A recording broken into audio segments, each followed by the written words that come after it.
Democrats, Hillary Clinton has a chance to really widen her lead today over Bernie Sanders, and he's reminding voters of her inconsistencies and contradictions throughout her political career. And ABC's David Wright outside Clinton headquarters in Brooklyn with the story. Good morning, David. Good morning, Paul. That's the building right there behind me. Clinton's campaign this weekend is actually managing expectations, insisting that this time around, they're the underdog.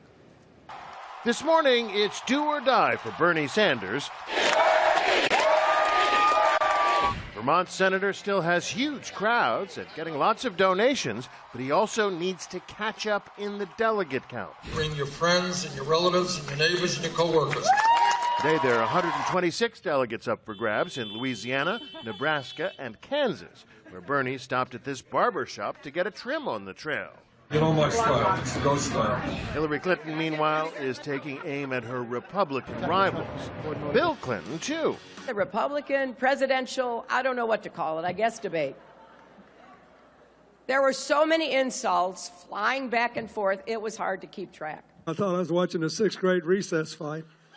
And I didn't know what to make of that deal last night. I just was speechless. The problem is the spectacle over on the GOP side is turning out Republican voters. Democrats seemingly less energized this year. On Super Tuesday, more than 8.5 million Republicans got out to vote, compared to fewer than 6 million Democrats. In addition to the 3 states today, there's also Maine coming up tomorrow. 30 more delegates at stake. 3 out of the 4 states voting this weekend are actually caucus states, and those have tended to favor Bernie. Dan? David Wright, thank you. For more on all of this, let's bring in ABC News political analyst Matthew Dowd. Let's start with the Republicans. So Trump is now running up against the CPAC convention, the conservative poobahs, also Mitt Romney, also McCain. Can he be stopped? I think he's right now on a glide path. He's not inevitable, but he's on a glide path. To me, all of this is happening by the establishment of the party. It's a little bit like Wile E. Coyote against the Roadrunner. They keep putting out Acme explosives, and the Roadrunner hops over it.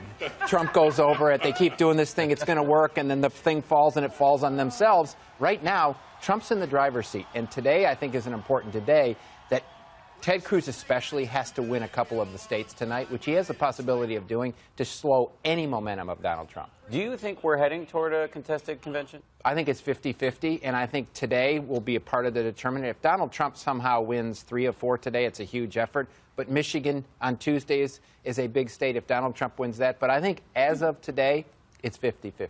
Quickly on the Democratic side, does Bernie Sanders have any viable path toward the nomination at this point, in your view? He has a path, but I don't know how viable it is. I think at this point, he has to win most of the states today. He has to win the states tomorrow, and he has to win some of the states on Tuesday. But right now, it looks like his campaign is becoming more of a message campaign than a campaign that thinks it actually can win the delegates. Matt Dowd, we love having you here. Thank you, man. Thanks. And be sure to watch ABC's World News Tonight for up-to-the-minute election results and continuing coverage.